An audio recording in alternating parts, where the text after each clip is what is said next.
अस्सलाम वालेकुम ख़वातीन हज़रात, मेरा नाम सैफ खान है and welcome to real life lens episode 4 part 1. Today's guest is Dhool the band. They are a very prominent band in Islamabad and Pindi. And today I have with me the lead singer of Dhool the band, Danial, and Mubin the drummer. ये band अभी recently एक music award है पाकिस्तान में, शान पाकिस्तान के नाम से. They got recently nominated for that alongside Strings and Rosen for their song Kalandar. And you must have seen them back in 2018 summers for the audition of Pepsi Battle of the Bands. उधर ये बहुत मशहूर होते हैं. आपने उनके गाने नुक्ता वहाँ पे सुना होगा या रेडियो पे या फिर यूट्यूब या टीवी पे देखा होगा. फिर let's just welcome them right now. अस्सलाम वालेकुम. मैं सबसे पहले आपसे ये पूछना चाहता हूँ, how do you feel right now? It's not a rhetorical question. असल में इस वक्त आप कैसा महसूस कर रहे हैं दोनों? मैं बस यही कहूँगा कि पॉजिटिव फील कर रहे हैं. उसकी वजह ये है कि लाइफ जो है वो काफ़ी एक लर्निंग प्रोसेस है. एक तरह से एक लर्निंग प्रोसेस का नाम है लाइफ. तो एक टाइम आता है जब आप किसी भी सिचुएशन में ये रियलाइज़ कर लेते हो कि यार नेगेटिविटी एग्जिस्ट करती है, पॉजिटिविटी भी एग्जिस्ट करती है. तो आई थिंक पॉजिटिव रहना जो है वो बेहतरीन ऑप्शन है. तो आई बिलीव कि हम लोग बड़े क्रूशल स्टेज से सारे गुजर रहे हैं और उसमें सर्वाइवल आपका बड़ा मुश्किल है, बट कीपिंग इन माइंड के सब भी गुजर रहे हैं. एंड आई बिलीव कि हम लोग ब्लेस्ड हैं कि हम लोग म्यूज़िक साथ करें. So it's one of our biggest attraction attraction भी कह रहे हो, और आप कह सकते हो कि हम लोग को एक डिफरेंट फील में भी हम लोग चले जाते हैं, क्योंकि बाहर के हालात को देखते हुए हमें मौका मिला अपने ऊपर काम करने का. और कुछ चीज़ें जो कि हमने एज अ बैंड छोड़ी हुई थी वो हमने अब शुरू कर दी. जब से आपके बाहर लॉकडाउन शुरू हुआ है या यू आर इन क्वारंटीन या आप लोग आपस में मिल रहे हो, तो आई पर्सनली बिलीव कि this is a very good chance for everyone कि वो अपना आप को एक्सप्लोर करे, इंस्टेड कि हम लोग सारे एक दुख में बैठ जाएं कि सब कुछ बंद हो गया. Trying to say that we're going back to the basics. We are because of all this negativity, all this anxiety and everything. तो एक तरीके से अच्छा है मेरे ख्याल से. है तो सही. हर चीज़ के अंदर कुछ ना कुछ अच्छा ढूंढना पड़ता है. ये बेसिकली अच्छी चीज़ यही होनी चाहिए. So what is the music scene right now in Pakistan? In all this. Pakistan का म्यूज़िक सीन जो है ना, ये ग्राफ की तरह काम करता है. लाइक इसको अगर इसकी हिस्ट्री को भी पढ़ा जाए और शुरू से देखें, being specific in this time. हाँ, ये हमेशा से इसी तरह के कभी आपका म्यूज़िक जो है पीक पे जाता है, कभी डाउनफॉल में आता है पाकिस्तान के मामले में. तो अभी पाकिस्तान का म्यूज़िक सीन जो है वो, उसको अगर मैं उसको एक लाइन में अगर मुझे कोई कहे तो डिस्क्राइब करूँ तो बड़ा आप कह लो अनसर्टन सा है. अनसर्टिनिटी बहुत ज़्यादा है सारी दुनिया में. हाँ बिल्कुल. उसकी बहुत बड़ी रीज़न मैं ये बताऊंगा कि लाइव म्यूज़िक बंद हुआ है पिछले जब से सिंस कोविड जब से आया तब से लाइव म्यूज़िक बंद हुआ है. हाँ, स्टूडियो म्यूज़िक चल रहा है, लेकिन स्टूडियो म्यूज़िक वीडियोस मैं ये समझता हूँ कि इससे बड़े लिमिटेड लोग ऊपर आ सकते हैं. आपका जो स्किल सेट है उसको आप डिटर्मिन तब करते हो जब आप लाइव म्यूज़िक प्ले कर रहे होते हो, जब आपके सामने 1000 बंदा, 100 बंदा, 200 बंदा, 10,000 बंदा आपको सुनता है और आपको वो आपको विटनेस करता है. आई थिंक म्यूज़िक इंडस्ट्री के अंदर उससे बड़ी मोटिवेशन नहीं है. उसकी वजह ये है कि जो आप रिकॉर्डेड म्यूज़िक है ये बिट्स एंड पीसेस में रिकॉर्ड होता है, उसके बाद ये शूट होता है, और इसके अंदर एक मतलब आई नो कि इस वक्त कोविड के अंदर तो आप यही कर सकते हो, और वैसे भी दुनिया की इंडस्ट्री इस वक्त इसी तरह का म्यूज़िक सुन रही है. लेकिन मेरे ख्याल से कि वो कभी उस चीज़ का लाइव म्यूज़िक वाले सीन के साथ उसको कभी कंपैरिजन उसका कंपेयर नहीं कर सकते. लाइव म्यूजिक की अलग फील है, जैसे स्टेडियम में क्रिकेट मैच देखने का अलग फील है और टीवी पे देखने का. ट्रू. सो आप लोग के हिसाब से work from home music scene के लिए नहीं बैठता है नहीं बैठता. मुझे ये लगा कि हम लोग को, क्योंकि as being a Sufi band in the twin cities, और हम लोगों ने अभी रिसेंटली अपने बैंड में ढोलक भी इंट्रोड्यूस करवाया, तो उस वजह से हमारे ना शोज़ की जो परसेंटेज थी वो 5-10 टाइम्स ज़्यादा हो गई. मतलब हम लोग महीने में अब जहाँ पे हम लोग 10 शोज़ बजाते थे, अब हम लोग ने 15-20 शोज़ पर मंथ शुरू कर दिया हुआ था. कि हम लोग घरों पे कम रहते थे, हम लोग आउट ऑफ सिटी इस्लामाबाद, हम लोग लाहौर, इन जगहों पे जा रहे ज़्यादा प्ले कर रहे होते थे. एक चीज़ हम लोग ने छोड़ दी हुई थी, वो था अपना म्यूज़िक खुद प्रोड्यूस करना. आफ्टर आवर फर्स्ट ओरिजिनल हम लोग उसके बाद शोज़ में इतने इंडल्ज हो गए हुए थे कि हम लोगों ने गाने बनाने छोड़ दिए हुए थे कि हम लोग कॉन्सर्ट्स में इतना बिजी हो गए हुए थे। ऑल्दो जैसे दानियल ने कहा कि मुश्किल तो है सबके लिए, सिर्फ हमारे लिए नहीं, मैं दोबारा कहूँगा इट्स नॉट ओनली अस। अगर हम देखा जाए पहले होता था कि हमारे साथ क्यों हो रहा है, हमारे साथ नहीं हो रहा, सबके साथ हो रहा है। लेकिन एक चीज़ का इसमें आई बिलीव के फ़ायदे हुए कि हम लोगों ने वर्क ऑन किया है अपने गानों के ऊपर, जिसमें हम लोगों ने अपनी EP रिलीज़ की है पिछले साल और we are still working on our songs. हमने अभी जनवरी में गाना निकाला है, अभी हम लोग एक और गाना अभी in the next couple of weeks में निकाल रहे हैं। 3 गाने हम ऑलरेडी बिल्कुल तैयार हैं। So you know we are working on our content and material, ताकि कल को जब हालात इंशाल्लाह ठीक होते हैं, सो हमारे जो पेस शोज़ की जहाँ 20 शोज़ कर रहे थे, हमें इसी वजह से ही हमें आगे बढ़ने का मौका मिलेगा जब हम ना कंटेंट रिलीज़ करेंगे। वो एग्जिस्टेंस जो है वो एक इंटैक्ट रहेगी। ठीक है, तो एक तरीके से अच्छा हुआ ना, आप हम लोग सारे बंद हुए, back to the basics, homework करने का ज़्यादा टाइम मिल गया, प्रिपेयर होने का। काफ़ी चीज़ें जो आप उस टाइम पे नहीं कर रहे थे वो आपको सोचने का मौका मिला, फिर उसको उस पर अमल करने का मौका मिला। तो एक तरीके से उस तरह अच्छा है, उस सेंस में काफ़ी अच्छा है। ठीक ठीक। अच्छा, मैं अब ये जानना चाहता हूँ कि when you guys came in the industry back in summer 2018, उस वक्त क्या माहौल था? वो फर्स्ट ये आप लोगों का जो इम्प्रेशन था, जो लोगों ने आपके साथ बिहेव किया, या ओवरऑल एनवायरनमेंट वो किस तरह की थी? आई थिंक म्यूज़िक इंडस्ट्री उस वक्त रिसेंटली जो हमने देखा है, उस वक्त म्यूज़िक इंडस्ट्री अपने राइज पर थी 2018 में। उसकी बहुत बड़ी वजह ये थी कि पाकिस्तान के अंदर टेलीवाइज्ड म्यूज़िक प्लेटफॉर्म्स बहुत ज़्यादा हो गए थे। आपको कोक स्टूडियो एक प्लेटफॉर्म नज़र, वो तो आपको आ ही रहा है, उसको कम्पीट करने के लिए प्लेटफॉर्म्स आ गए थे काफ़ी ज़्यादा।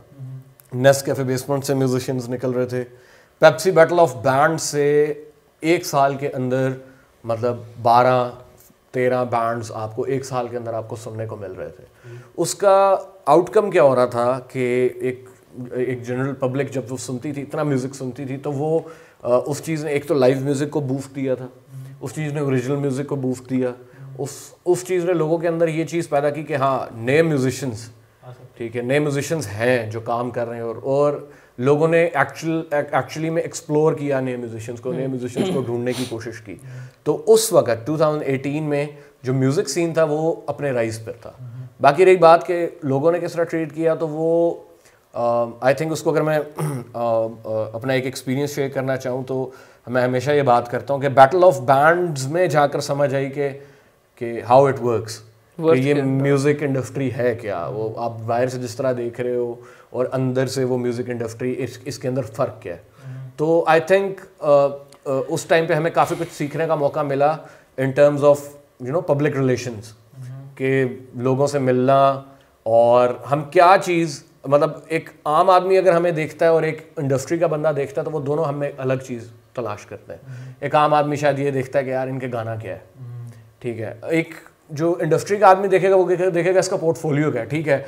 वो देखे, जब हम बैटल ऑफ बैंड्स में गए थे, लोग कहते थे ठीक है यार ये बहुत अच्छे हैं, लेकिन they are a fresh face, बिल्कुल अभी अभी आए, ठीक है। इंडस्ट्री वाले बंदे को मेरे ख्याल से बहुत ज़्यादा ये चीज़ मैटर कर रही होती है कि इसका पोर्टफोलियो क्या है, इसने क्या क्या किया हुआ, ठीक है, और ये कितना टाइम यहाँ पे दे सकता है, कितना टाइम यहाँ पे सर्वाइव, क्योंकि इस इंडस्ट्री में सर्वाइवल एक बहुत बड़ा क्वेश्चन है।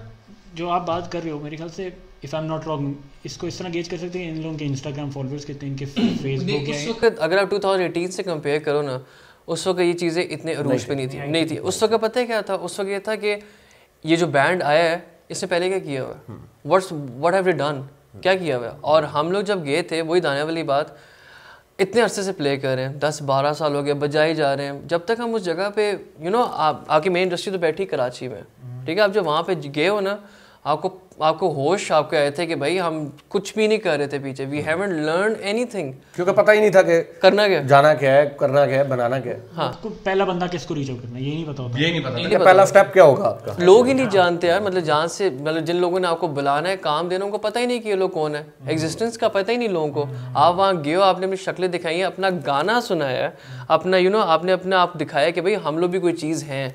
There is not only people who are coming from Lahore या कराची, मतलब पिंडी से भी लोग हैं, ठीक है ना, क्योंकि हमेशा ही होता है ना कि जी लाहौर का बैंड है, कराची का बैंड है, यू नो, ये सही चीज़ चलता था। तो आपने अपनी एग्जिस्टेंस शो की कि और भी जगहों पे और भी डिफरेंट सिटीज़ में बहुत अच्छे अच्छे बैंड्स मौजूद हैं, इट्स जस्ट कि उनको कभी कोई प्लेटफॉर्म नहीं मिला आने का। और मेरे ख्याल से अगर आप कोई भी अच्छा बैंड हो, and if you think you can you know work wonders in front of others, इस तरह का प्लेटफॉर्म नज़र आए, always you know go for it, grab करो उस चीज़ को, अगर सीरियस हो म्यूज़िक के बारे में तब, अगर नहीं हो ना मत जाओ, मत टाइम ज़ाया करो, किसी और की जगह मत मारो। और एक और चीज़ है कि एक और चीज़ जो बहुत ज़्यादा वहाँ से हमें फ़ायदा हुआ, जब आप बिल्कुल बिगनर लेवल पे होते हो और आप इतने बड़े बड़े नामों के सामने परफॉर्म करते हो और इतने बड़े बड़े नाम आप लोगों को प्रेज़ कर रहे होते हैं और उधर एक सेट पे एक हवा चली होती है कि यार ये फलाना बैंड आया हुआ है और लाइक इनका काफ़ी सीन है और बड़े इनकी गेम है, तो वो एक चीज़ आपके लिए ना एक मोरल बूस्टर होती है कि यार हमने उस बंदे को, कि मतलब फवाद खान जैसा बंदा ईपी का वोकलिस्ट बैठा हुआ है और हमने मतलब उसको कहीं ना कहीं कोशिश करके इम्प्रेस कर ली है, तो वो एक चीज़ आपके लिए एक अचीवमेंट बन जाती है। बहुत सही बात है कि अगर कोई भी किसी भी नए बंदे के लिए उसके अगर एक सो कॉल्ड आइडियाज ही थे, ईपी, जुनून, स्ट्रिंग्स, ये उस टाइम के सारे यही थे, तो वो अगर तारीफ करेंगे तो बहुत अच्छा लगेगा, जाहिर सी बात है आपको। तो अच्छा, फ़र्क क्या था between all the 3 big cities?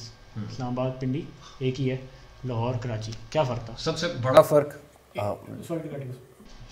Difference in means कि इंडस्ट्री लेवल का डिफरेंस, और दूसरा स्टार्टिंग जो बैंड्स का जो रॉ टैलेंट है ना, उन 2 पार्ट्स में इसको डिवाइड कर लेते हैं। सबसे बड़ा फ़र्क, मैं तो जो सबसे बड़ा फ़र्क बताऊंगा वो इन टर्म्स ऑफ ऑडियंस बताऊंगा ऑनेस्टली। कराची लाहौर की audience is different than Islamabad की ऑडियंस, ठीक है। इस्लामाबाद की ऑडियंस बड़ी रिजर्व्ड है, नहीं रिएक्शन देती, फीडबैक नहीं। हाँ, इस्लामाबाद की ऑडियंस को खुश करना बड़ा मुश्किल काम है, बहुत मुश्किल काम है। 2-3 साल पहले की बात है, एक बैंड आया हुआ था कराची से, तो उन्होंने परफॉर्म करना था, तो मैंने उसको कहा था, मैंने कहा इस आवाम को खुश करना जो है ना बड़ा मुश्किल काम है। तो इस्लामाबाद की आवाम को मूव करना, और मतलब मैं कहूँ तो धूल की हमारी एक सबसे बड़ी अचीवमेंट यही है कि हम, क्योंकि इस्लामाबाद में प्ले कर रहे हैं इतने अरसे से, तो शायद हमारी एक अचीवमेंट ये भी है कि हम इस्लामाबाद के क्राउड के सामने प्ले कर लेते हैं और उनको खुश कर देते हैं। इसके अलावा आपके क्वेश्चन की तरफ आऊँ तो इंडस्ट्री लेवल पे कराची में प्रोफेशनलिज्म मुझे लगता है कि अपने राइज पर है, ठीक है, और वहाँ पे आप एक म्यूजिशियन हो तो आपको काम मिल जाता है, ठीक है। मैं बैंड की बात नहीं कर रहा, मैं एक म्यूजिशियन की बात कर रहा हूँ कि एक म्यूजिशियन है तो उसको कुछ ना कुछ काम, बैंड का थोड़ा डिफरेंट सीन होता है, ठीक है। उसकी वजह यह है कि इंडस्ट्री जो है वो काम इस तरह करना चाहती है कि जी हमने म्यूजिक बना लिया है, we just need the vocalist आएगा, वोकल्स देगा, चला जाएगा। लेकिन वो तो अलग चीज़ है ना, वो तो प्लेबैक सिंगिंग, फिल्म होएगी तो फिर वो होएगा। कराची में म्यूजिशियन के पास अगर आप म्यूजिशियन हो तो आपके पास बहुत ज़्यादा काम है, ठीक है। लाहौर में शोज, लाहौर में ये बैंड इंडस्ट्री बहुत अच्छा काम कर रही है। उसकी वजह ये है कि वहाँ पे कुछ प्रॉमिसिंग बैंड्स निकले हैं, मिकाल हसन बैंड, जुनून भी अपने टाइम में लाहौर में बहुत काम कर चुका है, ईपी, कॉल, ठीक है। फिर कुछ बड़े बड़े म्यूजिक प्रोड्यूसर्स भी इस वक्त लाहौर में बेस्ड हैं, वो लाहौर में काम कर रहे हैं। फिर आपके NCA, लम्स, ये कुछ ऐसे प्लेटफॉर्म्स हैं जहाँ पे म्यूजिक ऑन एंड ऑफ बहुत ज़्यादा सुना जाता है। यहाँ पे नए टैलेंट को लेके आया जाता है, नए टैलेंट को सुना जाता है। लाहौर में बैंड इंडस्ट्री बहुत एक्टिव है, बहुत सारे, मतलब अगर मैं कुछ नाम भी ले लूँ तो टकाटक एक बैंड है लाहौर में, मेटल बैंड है, लेकिन वो लाहौर में एक बहुत ज़बरदस्त काम कर रहा है। फिर कीड़े मकोड़े एक बैंड है। ये सारे वो बैंड्स हैं कि जिसको शायद जनरल आवाम नहीं सुनती, ये मेटल बैंड्स हैं। लेकिन पॉइंट ये है कि इस्लामाबाद कराची से कोई मेटल बैंड नहीं उठा, ठीक है। ये तो आपके नेशनल टीवी पे आ गया टकाटक, ये आपके वेलो पे वाले प्लेटफॉर्म पे भी आपका टकाटक परफॉर्म करके जा चुका है। तो लाहौर की सबसे खूबसूरत बात जो है वो ये है कि वहाँ पे बैंड्स को एक्नॉलेज किया जाता है। इसको इस तरह कर सकते हैं कि कराची से पॉप और रैप आ रहा है और लाहौर से बैंड कल्चर आ रहा है। लाहौर से हर तरह का म्यूजिक आ रहा है, लेकिन कराची के अंदर बैंड कल्चर कम है, लाहौर जैसा नहीं है। या वैसे भी डिपेंड करता है कि देखो कराची में जो है ना बैंड कल्चर इसलिए भी ज़्यादा नहीं है क्योंकि वहाँ पे जितनी भी आके ड्रामाज होते हैं, सब कुछ होता है, उसमें प्लेबैक सिंगर्स वगैरह काम पे काम चली जा रहा होगा, तो वहाँ पे एक सोलो आर्टिस्ट का होना is much more needed than a band, ठीक है। लाहौर में बैंड्स की इसलिए मोनोपली तो नहीं कहना चाहिए, इतनी गेम इतनी स्ट्रॉन्ग है, हाँ, इतनी ज़्यादा है क्योंकि वहाँ पे देखो यूनिवर्सिटीज़ टॉप नॉच की सारी वहाँ पे, और वहाँ पे म्यूजिक फेस्टिवल्स होते हैं यूनिवर्सिटीज़ के अंदर, ठीक है। इस्लामाबाद में ऐसा कोई सीन नहीं है, पिंडी तो चलो भूल ही जाओ ना कुछ होना ऐसा। यहाँ पे हम इतने खुश होते हैं जब पिंडी में शो होते हैं, हम कहते हैं भाई हमारे अपने होम टाउन में शो हो रहा है। अपने होम टाउन में शो होने के I can not even express to the feelings से कैसी होती है। अल्लाह का शुक्र है कि पिंडी के हमने सारे शोज़ प्ले किए हैं, अल्लाह का शुक्र, सारे मेजर, इस्लामाबाद के भी किए। लेकिन द पॉइंट इज़ कि कराची में बैंड इसलिए ज़्यादा उभर के बाहर नहीं आते और सोलो आर्टिस्ट की गेम इसलिए स्ट्रॉन्ग है, वहाँ पे कल्चर डिफरेंट है वहाँ पे म्यूज़िक का। वहाँ पे म्यूज़िक की जो नीड है वो OST ड्रामास में होगी या फलानी जगह पे होगी, या वहाँ पे शादियों का ट्रेंड बहुत ज़्यादा है। तो मैंने अक्सर देखा है कि बड़े मशहूर सोलो आर्टिस्ट जो हैं वो अक्सर शादियों पे लड़के जो होते हैं वो गिटार से अपना प्रॉपर सिनेरियो कहता है, वो एज अ बैंड को कभी भी शादी में नहीं बुलाएंगे, नेवर। नो डिसरिस्पेक्ट हो जाती है ना।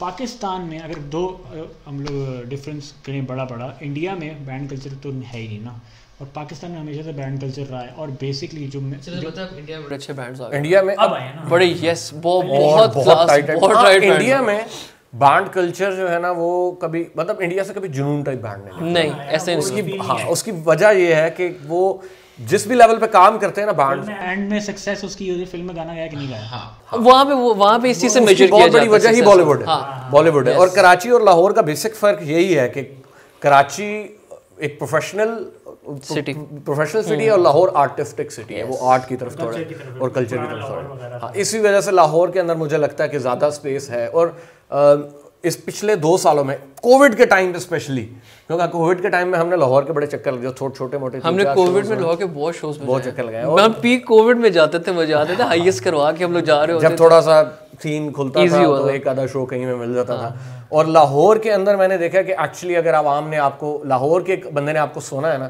तो वो एक्चुअली आपको फॉलो करता है, वो एक्चुअली आपका म्यूजिक सुनता है और वो बार बार बुलाता है भी अपने शो पे। ये बहुत प्लस पॉइंट है लाहौर का, यहाँ पे इस्लामाबाद में ऐसा नहीं होता। अच्छा, मेरा एक बड़ा पर्सनल ओपिनियन ये है कि असल म्यूज़िक जो है ना वो हमेशा बैंड्स ही बनाते हैं। जिस तरह कोल्ड प्ले है, imagine dragons, Metallica, U2, you name it, imagine dragons, और ये वन रिपब्लिक तो भी का है। ये असल बिलबोर्ड के नंबर सोल बच जाता है जब वो एक कंटेंट के ऊपर जो इंस्ट्रूमेंट बज रहा है वो इंस्ट्रूमेंट बजाने वाला उस कंटेंट पे काम कर रहा है ना। जैसे धूल का जब म्यूजिक बनता है तो मुबीन भाई मेरे से मतलब पूछते हैं चीज़ों का कि यार इसका क्या मतलब है, ठीक है। और उसका फ़ायदा बहुत ज़्यादा ये होता है कि यार अब अगर मैं सोलो आर्टिस्ट की तरह काम करूं और मैं एक ड्रमर को फ़ोन करूं कि भाई आओ मैंने ट्रैक करना है, वो देखेगा अच्छा ठीक है ये कितने काउंट पे है, इसमें क्या बज रहा है, इसकी फील क्या है, मैं ये बजा के चला जाऊंगा। एक बैंड के अंदर ये डिफरेंस आता है, वो कहता है अच्छा ठीक है इसका सब्जेक्ट क्या है, इसकी फील क्या होनी चाहिए, वो फिर उसके साथ भी चलता है। एक बैंड को भी कॉम्प्लीमेंट करते हैं वो चीज़, उसके सोल के साथ जो है ना वो चीज़ बहुत अच्छी टीम वर्क बिल्कुल होते हैं। अच्छा ठीक, अब let's talk about the corporate culture and its involvement in the music scene in Pakistan. Corporate culture आप किस पॉइंट ऑफ व्यू से पूछ रहे हैं? इन्वायरमेंट कितनी हद तक इसमें आ गई इस बिजनेस में? 95%। यार देखो मैं बात बताऊं आपको, जो मेन देखो म्यूजिशियन का सर्वाइवल होता है थ्रू गेटिंग पेड गिग्स के थ्रू, ठीक है। कॉर्पोरेट के अंदर जब आप प्ले करते हो ना तो उस वक्त आपको जो अमाउंट ऑफ मनी मिलता है that is the only amount of money जो कि आप इन्वेस्ट कर सकते हो वापस अपने म्यूज़िक में। Festivals, normal shows, college shows, university shows, कुछ यूनिवर्सिटीज़, मगर वैसे आपको कभी भी इतना अमाउंट चंक नहीं मिल सकता जिससे आप वापस, वो पता है कितने पैसे मिलते हैं, वो इतने मिलते हैं कि आप ना आपस में एक दूसरे को बस दे सकते क्या ये लो। हालांकि हम लोग का भी रेट काफ़ी हाई है लेकिन दे वोंट, वजह ये कि फेस्टिवल से बहुत से बैंड्स होते हैं, ठीक है। फेस्टिवल पे बैंड्स क्यों प्ले करते हैं? क्योंकि आवाम बहुत ज़्यादा होती है। एक बंदे मतलब वहाँ पे हज़ारों की तादाद से लोग होते हैं जो कि आपके और शोज़ खोलते हैं, वहाँ जो बच्चे सुन रहे होते हैं या जो भी लोग आए होते हैं, ठीक है। कॉर्पोरेट के अंदर क्या सीन होता है कि जब आप किसी भी corporate, I won't name anyone, किसी भी कॉर्पोरेट शो आप प्ले करते हैं, दे लाइक यू, अगले साल दोबारा जब उनका शो होगा वो आपको दोबारा बुलाएंगे, they will keep on bringing you back to their shows, और आपको अच्छा खासा उसमें मिल जाता है कमाने का सीन भी। और सेकेंडली कोविड के डेज में स्पेशली जब सारे शोज़ बंद थे, कॉर्पोरेट शोज़ अभी तक चल रहे हैं। रीज़न बीइंग द फैक्ट, एक तो लोग आवाम कम होती है, वो चाहे सुबह शो करें रात को शो करें, उनका कोई मसला नहीं इसके अंदर, वो लोग करवाएंगे शो, एक क्लोज्ड एनवायरनमेंट में वो लोग करवा सकते हैं, हम लोग नहीं करवा, मतलब बाकी लोग नहीं करवा सकते शोज़। तो कॉर्पोरेट के अंदर वैसे भी इन होने की आपको ज़रूरत इसलिए भी बहुत ज़्यादा होती है क्योंकि इससे बैंड सर्वाइवल पक्का बैठ जाता है। कॉर्पोरेट इंडस्ट्री इस वक्त जो है वो म्यूज़िक सीन चला रही है, ना सिर्फ पाकिस्तान का और बहुत बड़े बड़े मुल्कों का। उसकी वजह ये है कि स्पेशली हमारे जैसे मुल्क में आपके जितने प्लेटफॉर्म्स उठ के आए हैं वो किसी ना किसी ब्रांड से सपोर्टेड है। कोक स्टूडियो कोई रोहेल हाथ स्टूडियो बन के नहीं आया, Pepsi Battle of the Bands कोई Pakistan Battle of the Bands बन के नहीं आया, ठीक है। और उसकी बहुत बड़ी वजह ये है कि जब तक इतने बड़े कॉर्पोरेट सेक्टर से किसी की बैकिंग नहीं होगी, म्यूज़िक इंडस्ट्री के अंदर इतना रेवेन्यू मेरे ख्याल से जनरेट नहीं हो रहा कि वो एक इस तरह का शो टेलीवाइज कर सकें या उसको खड़ा कर सकें। और दूसरे नंबर पे इंटरटेनमेंट चैनल्स, म्यूज़िक चैनल्स, सबसे बड़ी बात ये है जिस चीज़ ने राइज दिया है कॉर्पोरेट सेक्टर को, वो ये है कि आपके म्यूज़िक चैनल्स, आपके पास एक म्यूज़िक चैनल है और 2-3 होते थे, खत्म हो गए। तो 2-3 होते थे ना, उसके अंदर फिर ये होता था कि वो ब्रांड्स देखते थे, अच्छा 2-3 म्यूजिक चैनल्स चल रहे हैं तो वो उसके अंदर एड्स आते थे।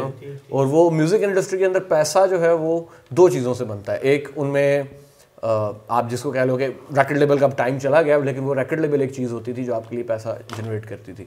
और दूसरी चीज़ म्यूजिक चैनल्स। तो म्यूजिक चैनल्स का सीन जो है वो पाकिस्तान में चूँकि बंद हो चुका है, इसलिए अब आपका म्यूजिक के अंदर जो पैसा है वो कॉर्पोरेट सेक्टर से ही आ रहा है। यार इसी से अंदाज़ा लगाना म्यूज़िक चैनल है और कोई रिकॉर्ड लेबल इस तरह से कंपनी भी अब तो खैर आ गई, लेकिन पहले नहीं थी जब हम लोग आज से 1-2 साल पहले कर रहे थे। There is no one to support an artist. और वो ये प्लेटफॉर्म्स हैं आपके अपनी हैंडल्स हैं। एंड में आपने यही करना है कि आपने या तो कॉर्पोरेट शोज बनाने या आपने किसी कॉर्पोरेट लेवल के टेलीविजन शो का हिस्सा बनना। अच्छा, मैं अगर इसको इस तरह कहें तो इसको 2 पार्ट में करते हैं, जो मुझे भी आप लोगों की बातों से आ रहा है। एक चीज़, Coke Studio, Pepsi Battle of the Bands, Nescafe Basement, sorry, तीनों अलग अलग हैं। कोक स्टूडियो में जो एस्टैब्लिश टॉप नॉच म्यूजिशियंस हैं वही आते हैं। Pepsi Battle of the bands में नए बैंड्स आते हैं। नेस्कैफे बेसमेंट में नए टैलेंट, वो सोलो भी हो सकता है, बैंड भी हो सकता है। हर किसी की अलग गेम है। जुल्फी साहब नेस्कैफे को, रोयल हयात और स्ट्रिंग बीच में आए उसमें कोक स्टूडियो को, और Pepsi Battle of the band में तो फवाद और बीच में 2-3 लोग। हर किसी की तो एक अलग उनकी गोल था, उनका आइडिया, उनका विजन था। बट उनके बगैर तो ज़्यादा से ज़्यादा लोग नहीं देख सकते नए लोगों को। जब तक एक ये पेप्सी और इस तरह का बड़ा ब्रांड नहीं हो आपके साथ जुड़ेगा, रोयल हयात के नाम पे कौन नए बच्चों को सुनने आएगा? बिल्कुल। असल में आपका एक शो जो रन हो रहा है उसमें जो कॉस्ट आ रही है, वो जब तक उसके अंदर एक ब्रांड इतना बड़ा स्पॉन्सर नहीं करेगा तब तक आप वो शो ही नहीं चला सकते।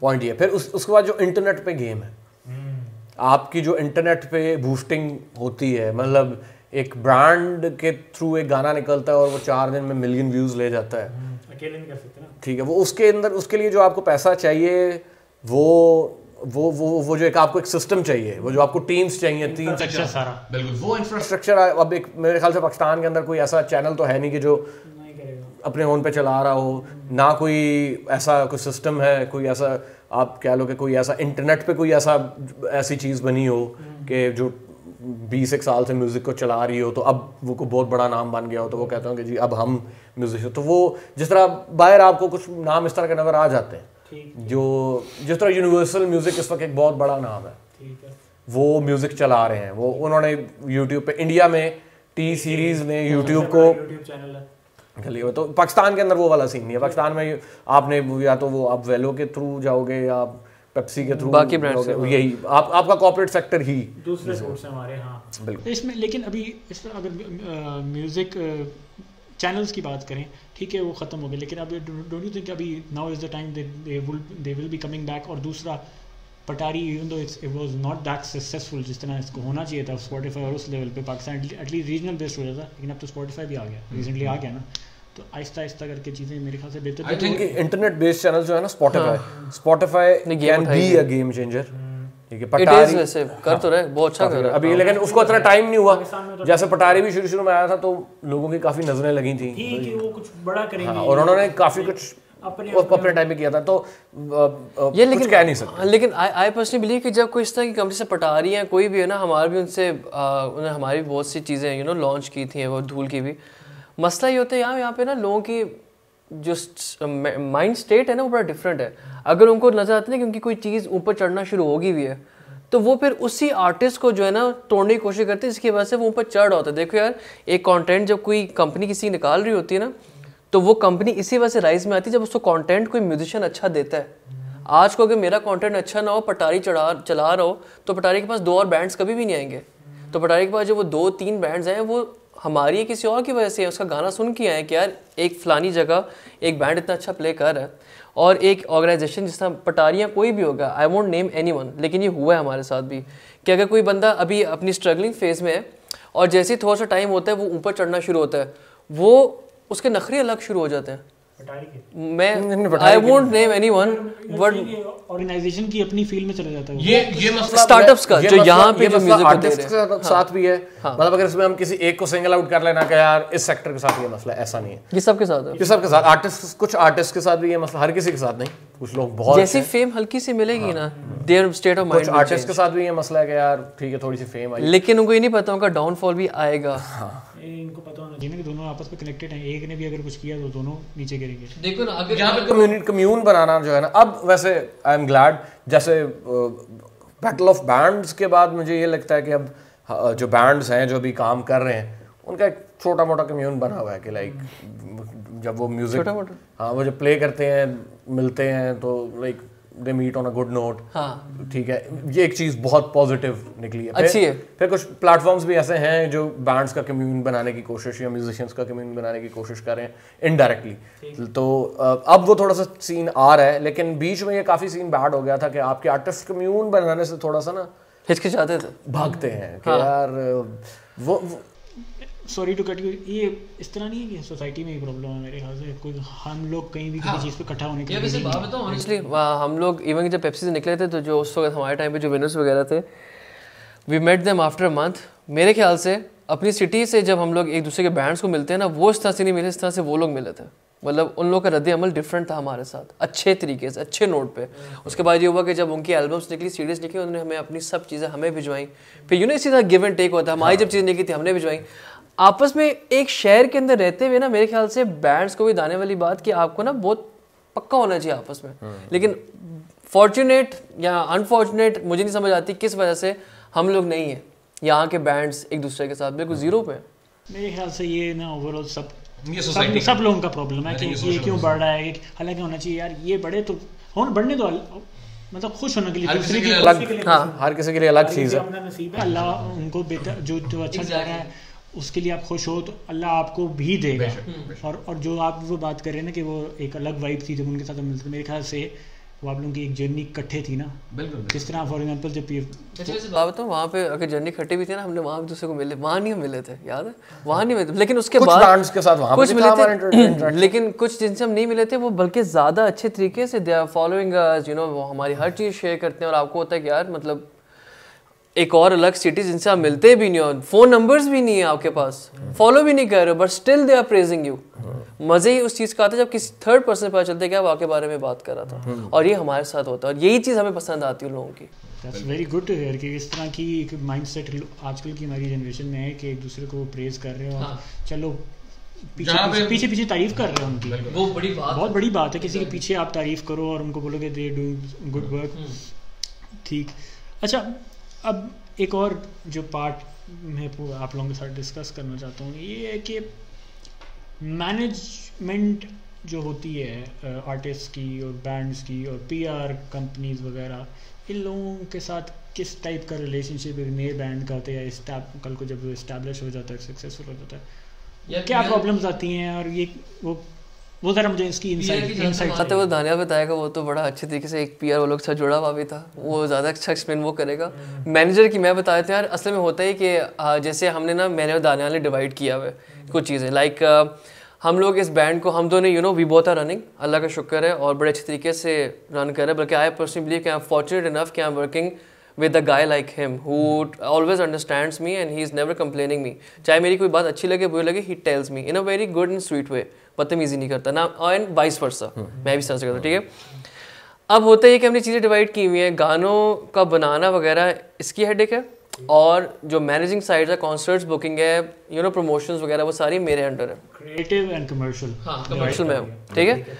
अब हुआ ये कि जब हमारे शोज़ अभी भी हमारे से बहुत बड़ा मसला है, इससे कल हमारी वीडियो शूट है एक गाने की, ठीक है। अब चीज़ें इकट्ठी करनी, ये वो कर 100 चीज़ें और होती, ठीक है।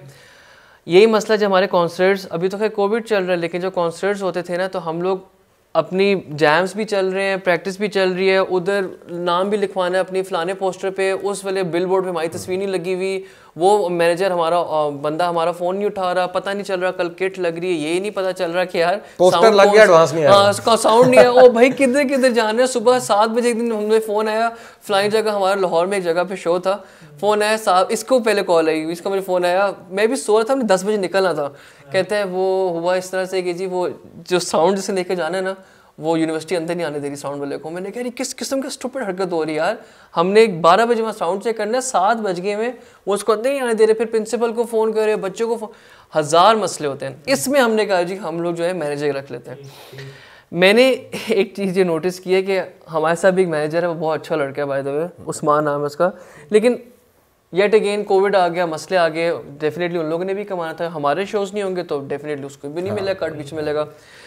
हुआ ये कि हम लोगों ने ट्राई किया, बहुत कोशिश की, लेकिन जो हम लोग फील कर रहे होते हैं ना अपने बैंड के लिए, तीसरा बंदा कभी वो चीज़ फील नहीं कर सकता। और ये बात लिखी हुई है, मैं आज भी कह सकता हूँ। देखिए मैनेजर काम क्या होता है कि वो शोज़ ला कर देगा, शोज़ करवाएगा, उसमें उसका कट उसका होगा। जब शोज़ ही नहीं होंगे तो फिर मैनेजर क्या करेगा, फिर वो क्या करेगा। अब मैंने दाने कोशिश की थी, लेकिन हो रहा था कि यार हम दोनों की कम्युनिकेशन के साथ तीसरे बंदे को भी पूरा हमें कम्युनिकेट करना पड़ता था। भाई फ्लाइंग जगह शो है, ये हो रहा है वो हो रहा है। कुछ जगहों पे शो से कॉल उसको आती थी, कुछ जगहों पे शो से कॉल मुझे आती थी, मुझे आती है तो मैं पहले इसको बताता हूँ, ये मुझे बताता है, मैं फिर उसको फ़ोन करता हूँ। वो एक अजीब सी ना खिंच मचनी शुरू की थी। हमने कहा भाई हम खुद ही जो है ना सारा कुछ हैंडल कर लेते हैं, यानी आगे जाके डेफिनेटली इंशाल्लाह इन अ ईयर और 2 हम लोगों ने बिल्कुल सोचा हम करेंगे, लेकिन अभी at this point I believe किया नहीं रहना, क्योंकि हमारा ना इससे पहले भी लास्ट ईयर भी कुछ मैनेजर्स के साथ हमारा ऐसा चक्कर चला था जिसमें हमें पता चला था कि हमारी कोटेशन अगर किसी जगह पे फॉर इंस्टेंस 3 लाख गई हुई है,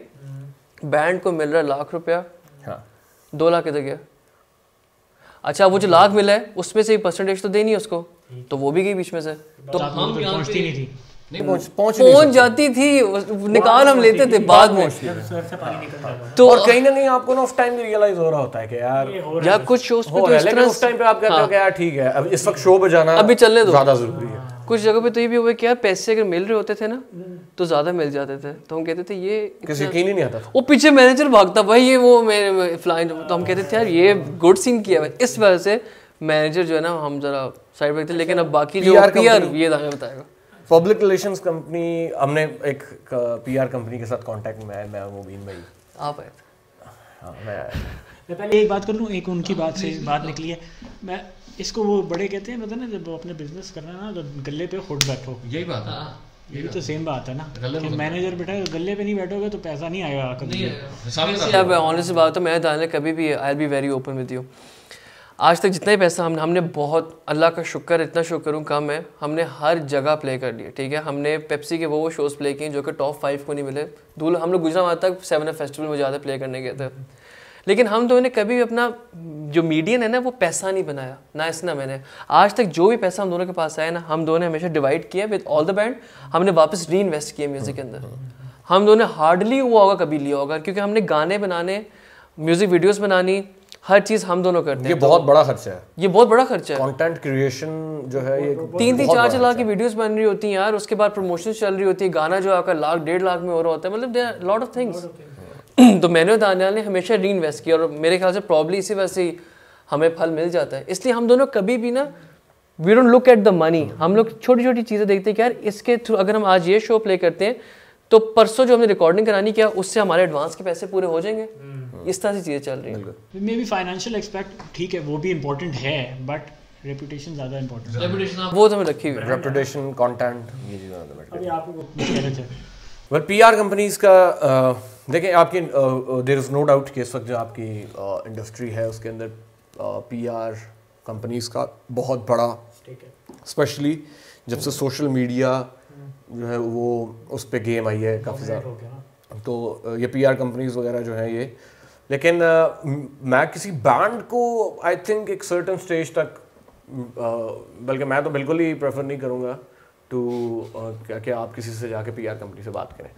हाँ कोई मॉडल है, एक्टर है, हाँ उनके लिए ठीक है, ये सही कह रहा है, ठीक है उनके लिए ठीक है। उसकी वजह ये है कि लाइक हम एक पीआर कंपनी के साथ आए और वो काफ़ी बड़ी पीआर कंपनी थी और उन्होंने हमसे काफ़ी मीटिंग्स भी की ऑनलाइन। उन्होंने हमें 2-4 बातें समझाई जो एक्चुअली ट्रू थी। उन्होंने कहा था कि यार वर्ड ऑफ माउथ की बात है कि जब हम 4-5 इंडस्ट्री के बड़े नामों में बैठेंगे और हम उधर एक नए बैंड का नाम लेंगे तो वो एक चीज़ उन पे असर डालेगी कि ठीक है यार, एक बैंड है और वो पीआर कंपनी के साथ काम कर रहा है, तो वो आपके लिए हम इस तरह से दरवाजे खोलेंगे। बट पॉइंट ये होता है कि एक तो ये वो आपको कहते हैं कि जी हमारा सवाल हमेशा से एक होता था, being a band, being a musician, हमारा सवाल एक होता था, क्या आप हमें शोज देंगे, क्या आप हमें लाइव कॉन्सर्ट्स देंगे जहाँ से हम रेवेन्यू लेते हैं, अपॉर्चुनिटी देंगे। ठीक, हाँ वो और बातें बहुत करते थे, हम आपको उठा के कल को फलानी जगह ले जाएंगे, किसी बड़े प्लेटफॉर्म पे जाके बिठा देंगे, किसी उस प्लेटफॉर्म पे बिठा देंगे, फलाने आदमी के साथ आपकी जो है मीटिंग करवा देंगे, उसके साथ आपकी इंस्टा स्टोरी लग जाएगी, इस तरह की चीज़ें थी। हाँ वो म्यूजिक जिस तरह मैंने कहा कि कोई एक्टर है, कोई मॉडल है, तो आई डोंट नो कि वो चीज़ शायद उसके लिए बहुत अच्छी हो। बैंड के लिए सबसे ज़रूरी चीज़ म्यूज़िक है। तो हमारा पहला सवाल और आखिरी सवाल, सबसे बड़ा सवाल यही था कि क्या हम आपको, और मज़े की बात है कि हमें उन्हें पर मंथ पे करना होता था। अच्छा। 2-2.5 लाख रुपए है ना। हाँ, वो भी जैसे 2 साल पहले। हाँ हो गया। तो वो हम कहते थे ठीक है, हम वो भी कहते थे हम 2-2.5 लाख भी देंगे, लेकिन पॉइंट ये है कि क्या आप हमें इतने लाइव शोज देंगे कि अगर हम, यार आप किसी चीज़ में इन्वेस्ट करते हो, आप किसी मार्केटिंग में इन्वेस्ट करते हो, तो आप तभी करते हो कि आप कहते हो कि यार उसके आपका टारगेट क्या होता है कि क्या मैं इतना रेवेन्यू जनरेट करूंगा कि मैं ये जो मेरा एक्सपेंस है ये कवर कर लूंगा। तो वो कहते थे नहीं, शोज की हम आपको गारंटी कोई नहीं दे सकते। ठीक है, तो वहां पे हम कहते थे कि नहीं, अगर गारंटी, मतलब ऑब्वियसली गारंटी शो की कोई भी नहीं दे सकता, वो तो कोई भी नहीं दे सकता, लेकिन फिर देन अगेन आप एक अमाउंट भी तो चार्ज कर रहे हो, रिस्पांसिबिलिटी तो लो ना उसकी। बिल्कुल।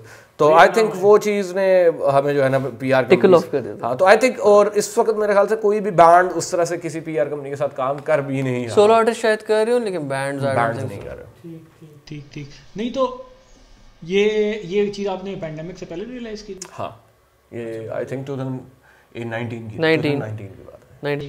ठीक हो गया।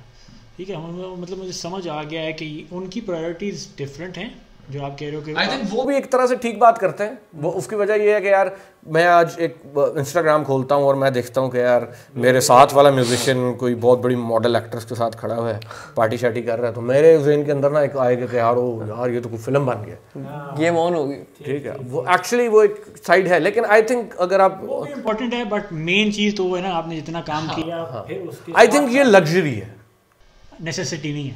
लेकिन बहुत टाइम बाद, बहुत, और मेरे ख्याल से ये चीज इंसान के पास खुद आ जाती है। आपने ढेर सारा काम किया होगा ना, you have lot in your kitty, तो फिर आप साथ साथ ये छोटी मोटी हरकतें करते हो, तो टू स्टे प्रोमिनेंट रेलेवेंट, तो फिर ठीक है। और वो भी मेरे ख्याल से अगर आपको जरूरत है।